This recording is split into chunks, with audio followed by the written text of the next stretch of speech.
நீரிழிவு நோயாளிகள் பழங்களை சாப்பிடலாமா? இந்தியாவுல இது ஒரு மில்லியன் டாலர் கேள்வி அப்படின்னே சொல்லலாம்.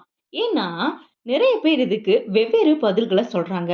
பழங்கள்ல இயற்கை சர்க்கரைகள் இருக்கிறதாவும், அது சாப்பிடுறதுனால ரத்த சர்க்கரை அளவு அதிகரிக்கும் அப்படின்னு சில பேர் சொல்றாங்க. ஆனா, மத்தவங்க இது சர்க்கரை அளவை அதிகம் பாதிக்காது அப்படின்னு நினைக்கிறாங்க. உண்மையிலேயே பழங்கள்ல இயற்கை சர்க்கரைகள் இருக்கு. ஆனா, குறைந்த கிளைசெமிக் குறியீடு கொண்ட பழங்கள்ல சாப்பிடுறது நீரிழிவு நோயாளிகளுக்கு எந்த பிரச்சனையும் ஏற்படாது. ஏன்னா, அது ரத்த சர்க்கரை அளவ ரொம்ப ரொம்ப மெதுவா அதிகரிச்சு, திடீர் உச்சத்த தடுக்குது. இந்தியாவுல குறைந்த கிளைசெமிக் குறியீட்டு கொண்ட 5 சிறந்த பழங்கள் மற்றும் நீரிழிவு நோயாளிகளுக்கு எந்த விதத்துல நல்லது பண்ணுது அப்படிங்கிற இந்த பதிவுல நாம தெரிஞ்சுக்கலாம். ஹாய் ஹலோ ஃப்ரெண்ட்ஸ், வணக்கம் அண்ட் வெல்கம் டு தேன் மிட்டாய் யூடியூப் சேனல்.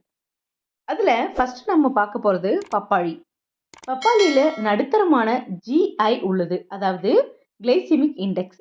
இது பீட்டா கரோட்டின் போன்ற சக்தி வாய்ந்த ஆக்சிஜனேற்றங்கள் இதுல இருக்கு.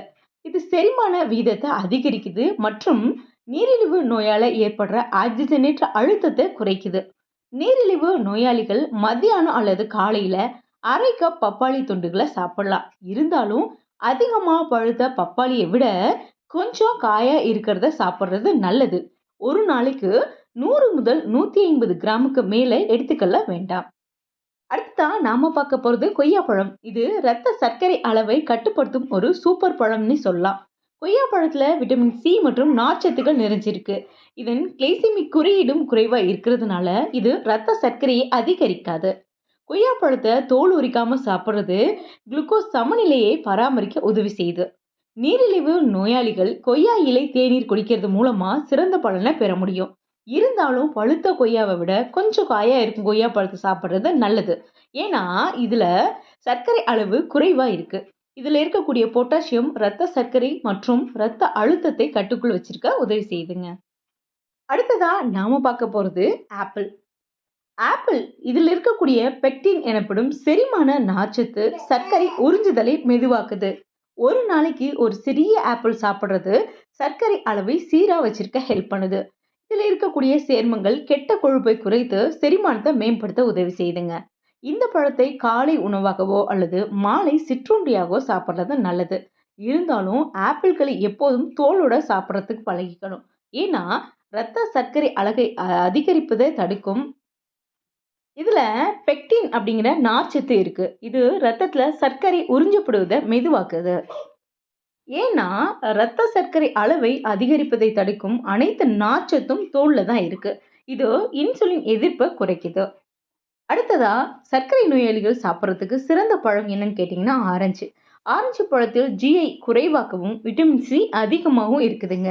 இது உடல்ல நோய் எதிர்ப்பு சக்தியை அதிகரிக்குது.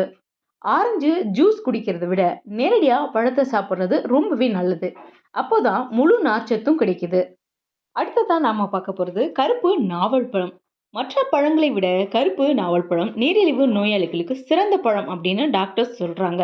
இது ரத்த சர்க்கரையை குறைக்கிறது மட்டும் இல்லாம அதனுடைய விதையை பொடி பண்ணி நீரிழிவு நோய்க்காக மருந்தாகவும் செயல்படுத்தப்படுது.